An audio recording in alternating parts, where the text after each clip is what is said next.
শুভ সকাল বন্ধুরা। আজকে 23শে জানুয়ারি নেতাজি সুভাষচন্দ্র বোসের জন্মদিন। আবার আজকেই সরস্বতী পুজো। আজকে অনেক জায়গাতেই 23শে জানুয়ারি সুভাষচন্দ্র বোসের জন্মদিন পালন করা হচ্ছে, কিন্তু আজকে সরস্বতী পুজো বলে আমরা এই পুজো নিয়ে খুবই ব্যস্ত।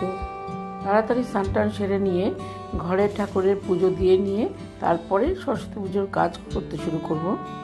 বর্দি আসবে, এসে ও পুজোর জোগাড় করবে।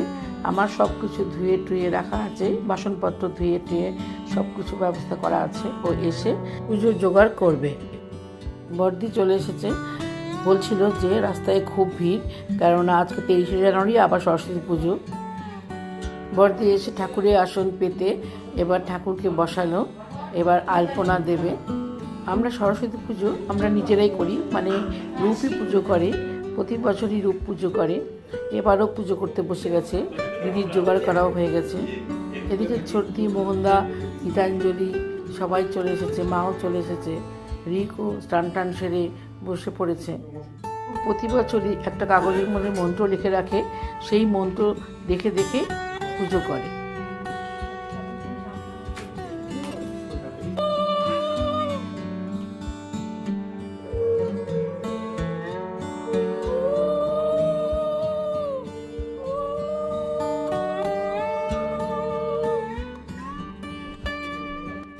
রূপের বন্ধু অভিরুদ্র এসেছে, ওর বাড়িতে পুজো হয় না, তাই বললো তোদের বাড়িতে যদি পুজো হয় আমি যাব।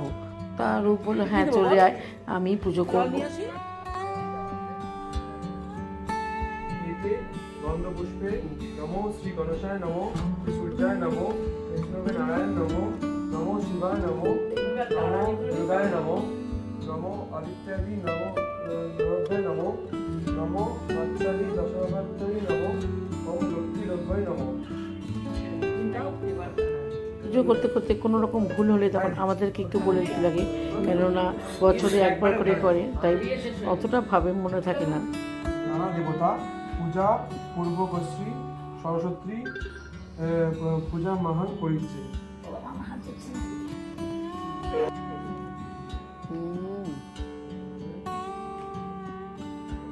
রূপ খুব ভালোভাবে পুজো করলো, খুব আস্তে আস্তে মন্ত্রগুলো বলে পুজো করলো। আমরাও অঞ্জলি দিলাম, তারপরে পঞ্চপ্রদীপ জ্বালিয়ে আরতি করলো। এইভাবে সরস্বতী পুজো ভালোভাবে সম্পন্ন হলো। আজকের সকালটা খুবই ভালোভাবে কাটলো। এরপরে শুরু হবে রান্নার আয়োজন। পুজোর দিনে আমরা নিরামিষ খাই, তাই আজকে খিচুড়ি রান্না হয়।